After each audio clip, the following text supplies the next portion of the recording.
Do you believe that? Do you believe all white people are inherently racist? So I don't know if you're backing me into a corner with that question, but yes, I do. All right. First of all, I want to start off by saying the audacity of this white woman to even ask such a question. They were having a dialogue about critical race theory, and she just threw this question in there. But since she did, let's get at it. This type of question is like asking, are all people inherently thieves? A lot of people will say, I've never stole a thing in my life. But then the question has to be asked, have you ever been put in a circumstance that strips you down to the core of who you are? Like, would you steal if you were starving? Or have your children ever been hungry?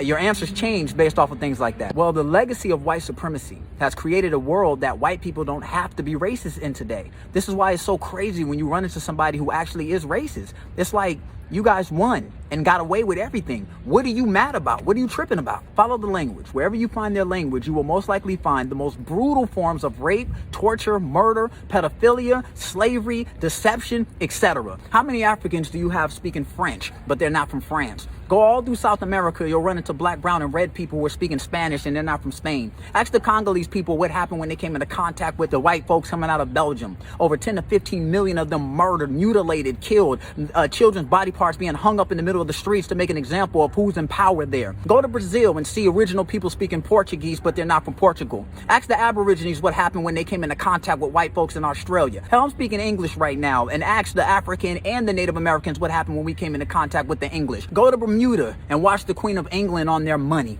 etc., etc., etc. The same story. Different countries with different white folks who all woke up with the same idea to go around the world and brutalize indigenous people. So the barbaric whites come in and take everything, and then the good whites come behind and drink tea and treat you right? Maybe you don't have to show inherent racism because you inherited a legacy of racism that affords you the privilege to not have to be racist. Yeah, it's easy to be nice when 91% of nuclear warheads is owned by Russia and America. How we all act when Africa is a superpower with weapons of mass destruction like every other independent nation? Because ain't nothing more dangerous or racist than a scared white person. Could you trust a nigga with a trigger?